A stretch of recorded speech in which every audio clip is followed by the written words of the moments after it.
Chapter 1. Mr. Sherlock Holmes.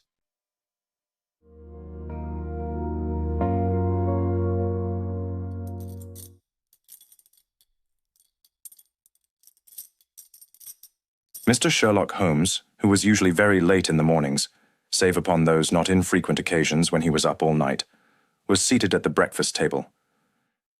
I stood upon the hearthrug and picked up the stick which our visitor had left behind him the night before. It was a fine, thick piece of wood, bulbous-headed, of the sort which is known as a Penang lawyer. Just under the head was a broad silver band, nearly an inch across. To James Mortimer, MRCS, from his friends of the CCH, was engraved upon it, with the date 1884. It was just such a stick as the old-fashioned family practitioner used to carry, dignified, solid, and reassuring. Well, Watson, what do you make of it? Holmes was sitting with his back to me, and I had given him no sign of my occupation. How did you know what I was doing? I believe you have eyes in the back of your head. I have at least a well-polished, silver-plated coffee pot in front of me, said he. But tell me, Watson, what do you make of our visitor's stick? Since we have been so unfortunate as to miss him and have no notion of his errand, this accidental souvenir becomes of importance. Let me hear you reconstruct the man by an examination of it. I think, said I, following as far as I could the methods of my companion, that Dr. Mortimer is a successful elderly medical man, well esteemed since those who know him give him this mark of their appreciation. Good, said Holmes. Excellent. I think also that probability is in favor of his being a country practitioner who does a great deal of his visiting on foot. Why so? Because this stick, though originally a very handsome one, has been so knocked about that I can hardly imagine a town practitioner carrying it. The thick iron ferrule is worn down, so it is evident that he has done a great amount of walking with it. Perfectly sound, said Holmes. And then again, there is the Friends of the CCH. I should guess that to be the something hunt, the local hunt to whose members he has possibly given some surgical assistance, and which has made him a small presentation in return. Really, Watson, you excel yourself, said Holmes, pushing back his chair and lighting a cigarette. I am bound to say that in all the accounts which you have been so good as to give of my own small achievements, you have habitually underrated your own abilities. It may be that you are not yourself luminous, but you are a conductor of light.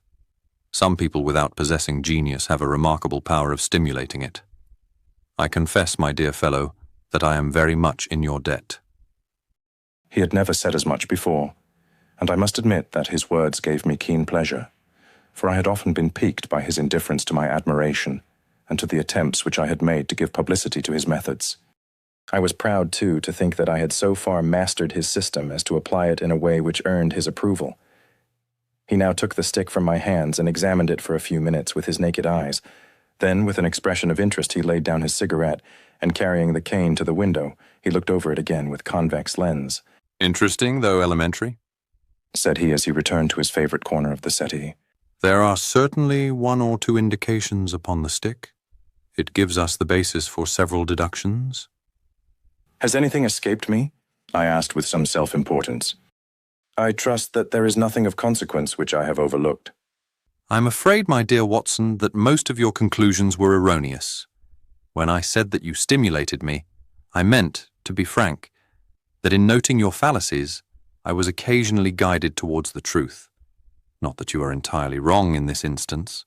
The man is certainly a country practitioner, and he walks a good deal. Then I was right. To that extent. But that was all. No, no, my dear Watson. Not all, by no means all. I would suggest, for example, that a presentation to a doctor is more likely to come from a hospital than from a hunt, and that when the initials CC are placed before that hospital, the words Charing Cross very naturally suggest themselves. You may be right. The probability lies in that direction. And if we take this as a working hypothesis, we have a fresh basis from which to start our construction of this unknown visitor. Well then, supposing that CCH does stand for Charing Cross Hospital, what further inferences may we draw? Do none suggest themselves? You know my methods. Apply them. I can only think of the obvious conclusion that the man has practiced in town before going to the country. I think that we might venture a little farther than this.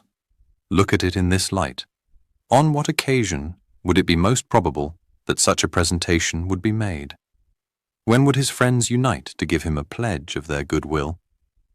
Obviously at the moment when Dr. Mortimer withdrew from the service of the hospital in order to start a practice for himself. We know there has been a presentation. We believe there has been a change from a town hospital to a country practice. Is it, then, stretching our inference too far to say that the presentation was on the occasion of the change? It certainly seems probable. Now, you will observe that he could not have been on the staff of the hospital, since only a man well established in a London practice could hold such a position, and such a one would not drift into the country. What was he then? If he was in the hospital and yet not on the staff, he could only have been a house surgeon or a house physician, little more than a senior student. And he left 5 years ago. The date is on the stick. So your grave, middle-aged family practitioner vanishes into thin air, my dear Watson, and there emerges a young fellow under 30, amiable, unambitious, absent-minded, and the possessor of a favorite dog, which I should describe roughly as being larger than a terrier and smaller than a mastiff. I laughed incredulously as Sherlock Holmes leaned back in his settee and blew little wavering rings of smoke up to the ceiling. As to the latter part, I have no means of checking you, said I. But at least it is not difficult to find out a few particulars about the man's age and professional career. From my small medical shelf, I took down the medical directory and turned up the name. There were several Mortimers, but only one who could be our visitor. I read his record aloud.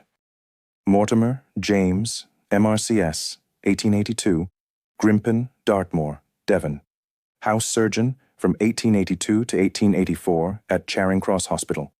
Winner of the Jackson Prize for Comparative Pathology, with essay entitled Is Disease a Reversion? Corresponding member of the Swedish Pathological Society. Author of Some Freaks of Atavism, Lancet, 1882. Do We Progress? Journal of Psychology, March, 1883. Medical officer for the parishes of Grimpen, Thorsley and High Barrow. No mention of that local hunt, Watson, said Holmes with mischievous smile. But a country doctor, as you very astutely observed. I think that I'm fairly justified in my inferences. As to the adjectives, I said, if I remember right, amiable, unambitious, and absent-minded, it is my experience that it is only an amiable man in this world who receives testimonials. Only an unambitious one who abandons a London career for the country, and only an absent-minded one who leaves his stick, and not his visiting card after waiting an hour in your room. And the dog? Has been in the habit of carrying this stick behind his master. Being a heavy stick, the dog has held it tightly by the middle, and the marks of his teeth are very plainly visible. The dog's jaw, as shown in the space between these marks, is too broad in my opinion for a terrier, and not broad enough for a mastiff. It may have been, yes, by Jove, it is a curly-haired spaniel. He had risen and paced the room as he spoke. Now he halted in the recess of the window. There was such a ring of conviction in his voice that I glanced up in surprise.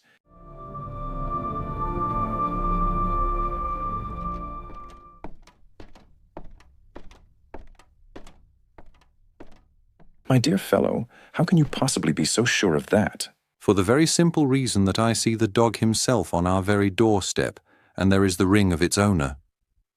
Don't move, I beg you, Watson.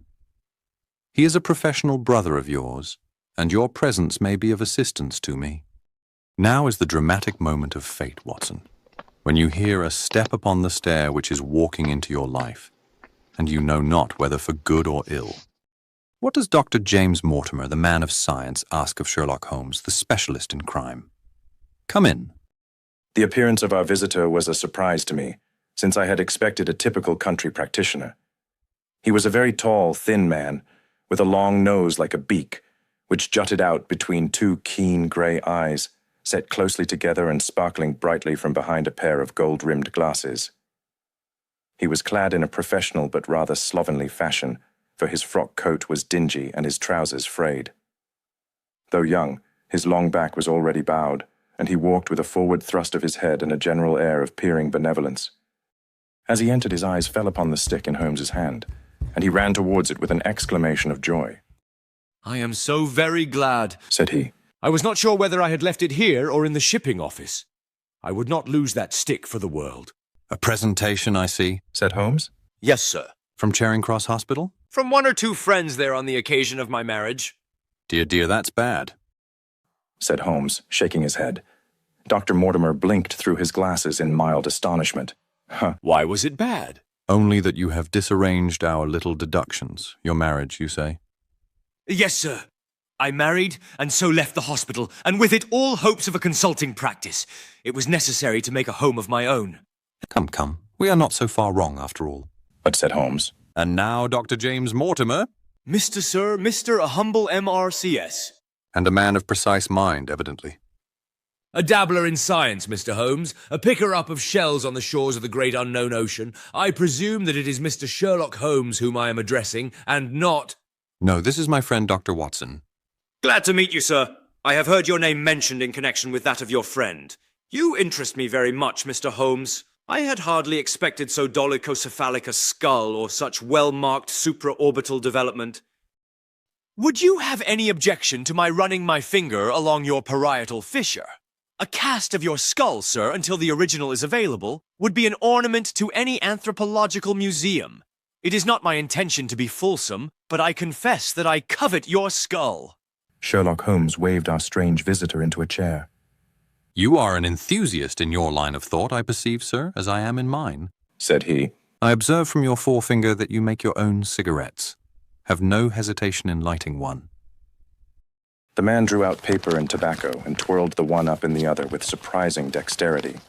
He had long, quivering fingers, as agile and restless as the antennae of an insect. Holmes was silent, but his little darting glances showed me the interest which he took in our curious companion. I presume, sir, said he at last, that it was not merely for the purpose of examining my skull that you have done me the honor to call here last night and again today. No, sir, no. Though I am happy to have had the opportunity of doing that as well. I came to you, Mr. Holmes, because I recognize that I am myself an unpractical man, and because I am suddenly confronted with a most serious and extraordinary problem. Recognizing, as I do, that you are the second highest expert in Europe. Indeed, sir. May I inquire who has the honor to be the first? Asked Holmes with some asperity. To the man of precisely scientific mind, the work of Monsieur Bertillon must always appeal strongly. Then had you not better consult him? I said, sir, to the precisely scientific mind. But as a practical man of affairs, it is acknowledged that you stand alone. I trust, sir, that I have not inadvertently...